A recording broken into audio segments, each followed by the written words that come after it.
Hello everyone, আসসালামু আলাইকুম। আজকে ঘরে বসে বানিয়ে ফেললাম চমৎকার মজাদার সুস্বাদু একটি পুডিং। প্রথমে একটি ব্লেন্ডারে 3টি ডিম ভেঙে নিয়ে নিলাম। তারপর ব্লেন্ডারে ছানা নিয়ে নিলাম, ছানাটা আগেই ঘরে বানানো ছিল। তারপর দিয়ে দিলাম 2 চামচ চিনি।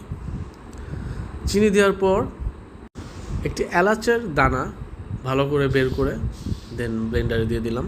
অ্যান্ড লাস্টে দুধ দিয়ে দেন ব্লেন্ডারটি ভালো করে ব্লেন্ড করে নিলাম। টানটানা। তারপর যে বাটিতে আমরা পুডিংটা বানাবো, একটি স্টিলের বাটি নিয়ে কিছু চিনি দিয়ে দেন একটু পানি দিয়ে জিনিসটা গরম করে নিব। তারপর এটা ভালোভাবে মিক্সড হয়ে গেলে একটা ক্যারামেল তৈরি হয়ে যাবে। তারপর সেই ব্লেন্ড করা ইনগ্রিডিয়েন্টসগুলো আমরা একটু ছাঁকুনি দিয়ে ছেঁকে ওই বাটিতে ঢেলে নিব। বাটিটা ভালো করে ঢেকে গরম পানিতে রেখে দেন চুলায় সিদ্ধ করে নেব। আর এই তো আমাদের পুডিং রেডি। এখন আমরা এটা বের করে নিচ্ছি।